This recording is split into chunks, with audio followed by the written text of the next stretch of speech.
Okay, Marcus here with Message to the Churches. I'm looking here at Revelation chapter 11, dealing with the two witnesses.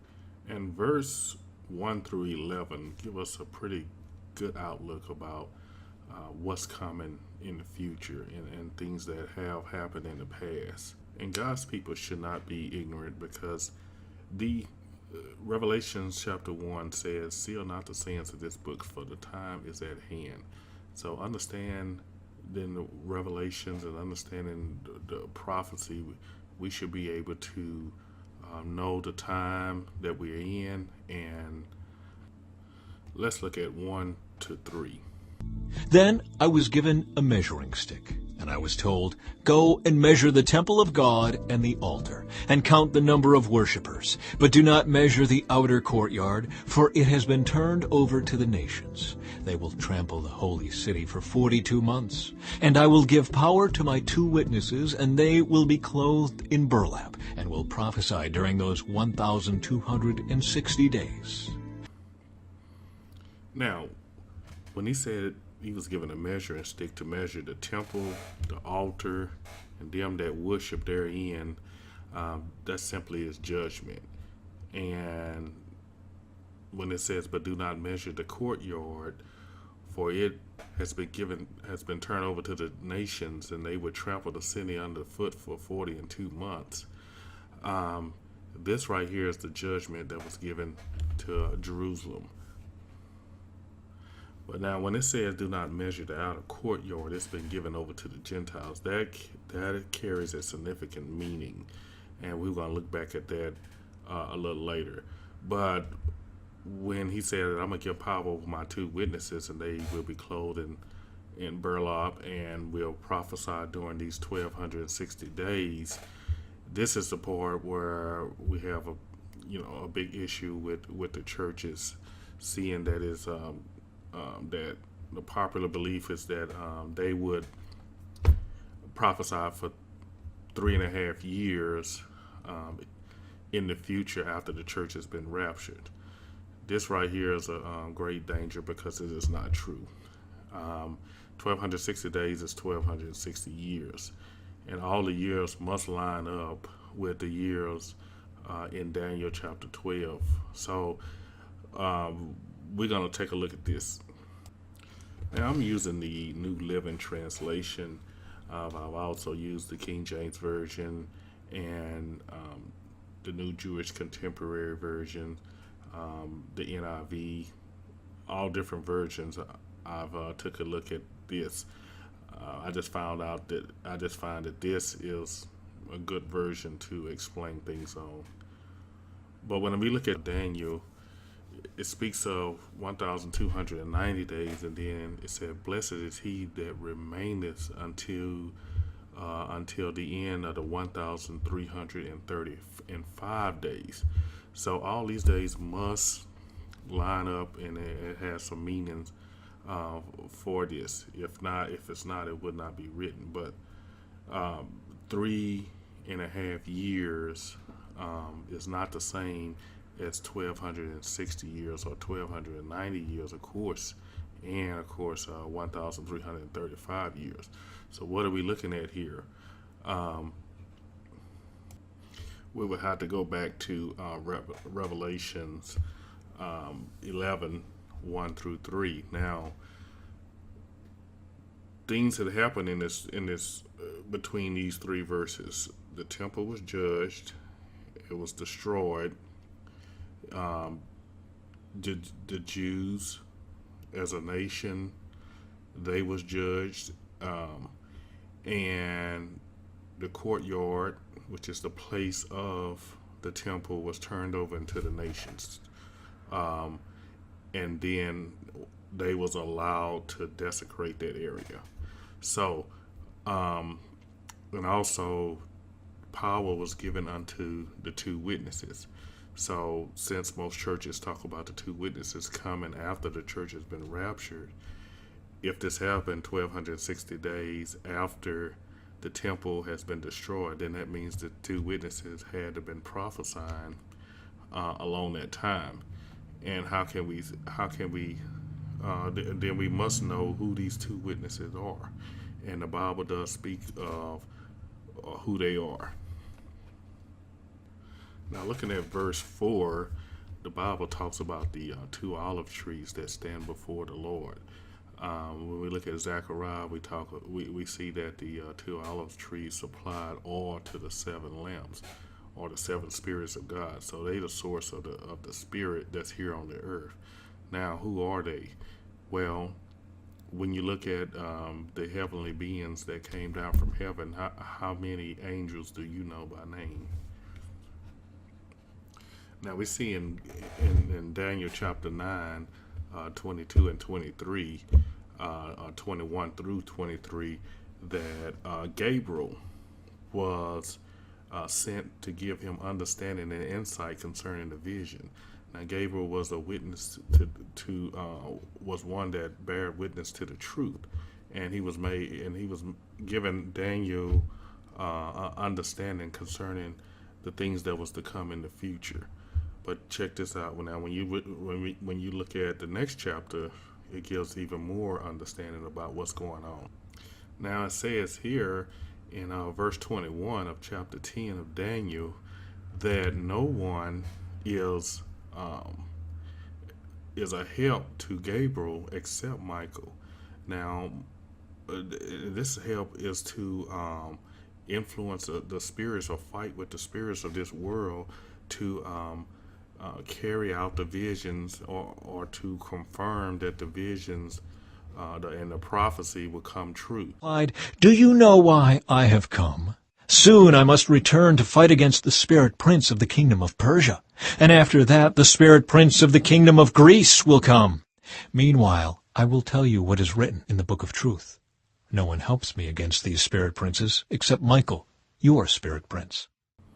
Now it says in Daniel chapter 12, verse 1, that when Michael stops fighting for the people of God, then there's going to be a great persecution. Now this is consistent with Revelation chapter 11, showing that when their testimony is finished, the beast that rises out of the bottomless pit shall make war with the people of God and shall overcome them, because we know that they're not going to be able to destroy Gabriel and Michael or the angels of God, but it's the people who they stand guard over is the ones that's gonna suffer the great persecution.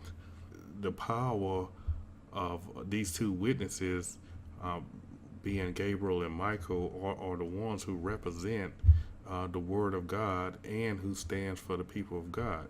Now, let's look at Revelation chapter 11.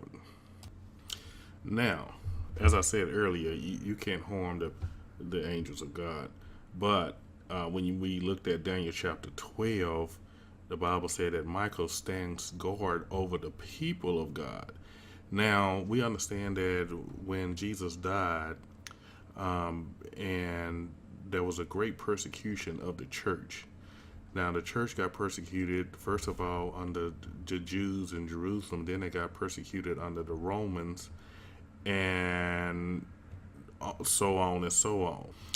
So when you look at persecutions, and this is the reason why this can't be 3.5 years, because when you go to, you can just do a Wikipedia search and just look at persecution of the churches.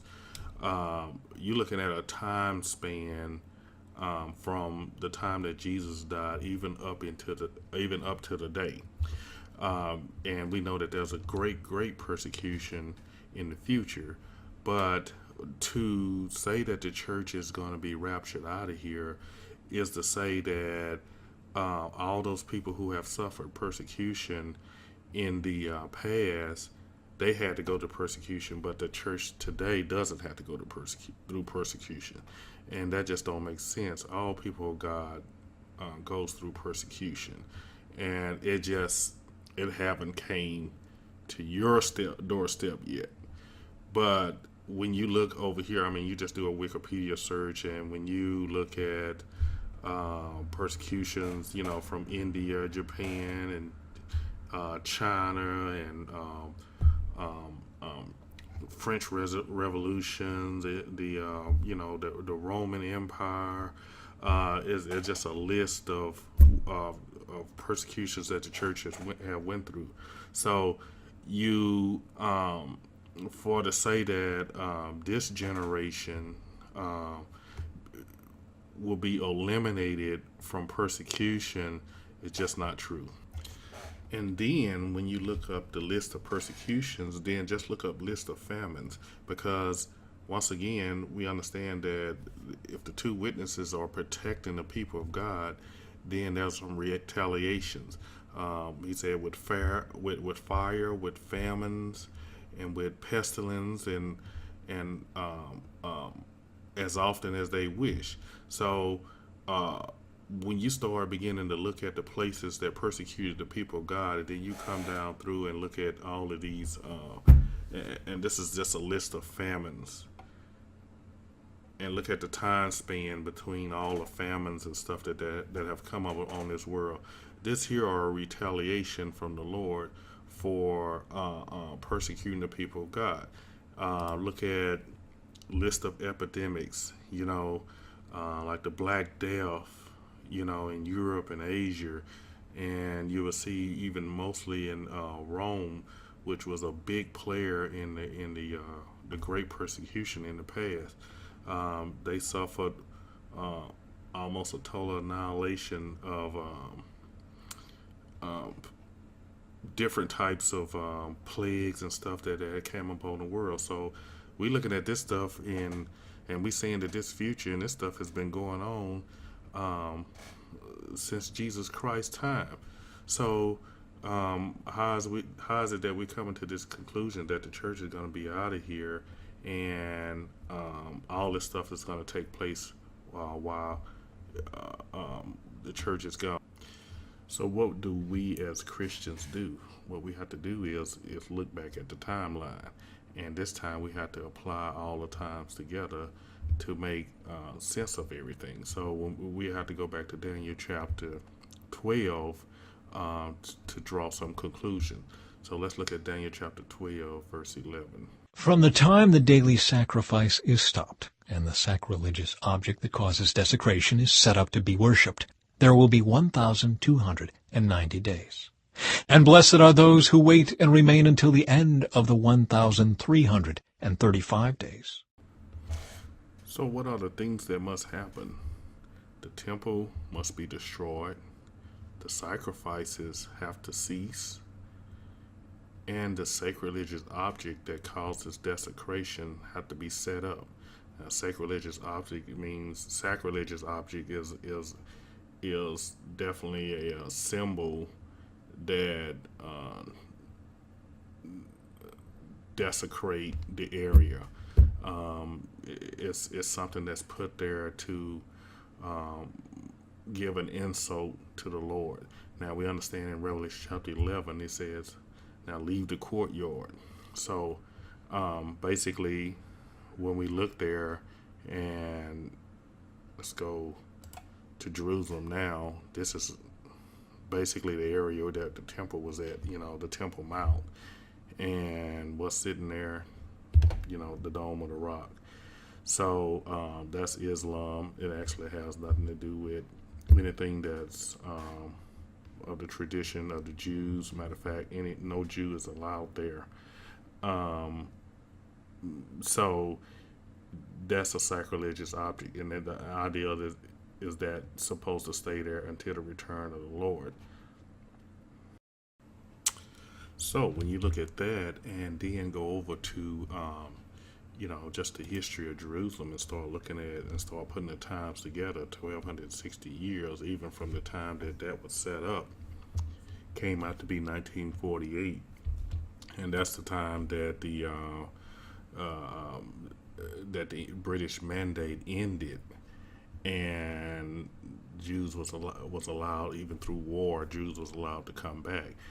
There was continuing wars with the Arab nations from then up until now, but we see that the power really and favor has been given back to the Jews to come back home and demand their territory back. When you look at that time and you say, well, from that time that's set up, is 1260 days, and then we understand that that's past. Then you look at 1290 days, 1290 days, then we see that passed. And it says, "Blessed is he that cometh to the 1335 days," and that's in the near future. So, in a very, very near future. So, you do the math and you put it together. No matter how you look at it, there's not much time left, and the notion of looking to the rapture is not a good thing to look at. More than prepare, what you need to do is prepare yourself for the beast that's to come, because according to this rest of this book, or rest of this chapter, let's look at it. These two prophets are the two olive trees and the two lampstands that stand before the Lord of all the earth. If anyone tries to harm them, fire flashes from their mouths and consumes their enemies. This is how anyone who tries to harm them must die. They have power to shut the sky so that no rain will fall for as long as they prophesy. And they have the power to turn the rivers and oceans into blood, and to strike the earth with every kind of plague as often as they wish. When they complete their testimony, the beast that comes up out of the bottomless pit will declare war against them, and he will conquer them and kill them. And their bodies will lie in the main street of Jerusalem, the city that is figuratively called Sodom and Egypt, the city where their Lord was crucified. And for 3.5 days all peoples, tribes, languages, and nations will stare at their bodies. No one will be allowed to bury them. All the people who belong to this world will gloat over them and give presents to each other to celebrate the death of the two prophets who had tormented them. But after 3.5 days, God breathed life into them, and they stood up. Terror struck all who were staring at them. Then a loud voice from heaven called to the two prophets, "Come up here." And they rose to heaven in a cloud as their enemies watched. And as we see in the conclusion of this, the next thing that would happen is the beast rise up out of the bottomless pit, declare war against the people of God, and the Lord will return at the end of that 3.5 years to retaliate on the beast for the destruction of his people. So what does the churches need to prepare for? They need to prepare for the revelation of the beast, and prepare, if necessary, to die and not receive his mark. If you're looking for a rapture, you're going to be caught off guard. Thank you.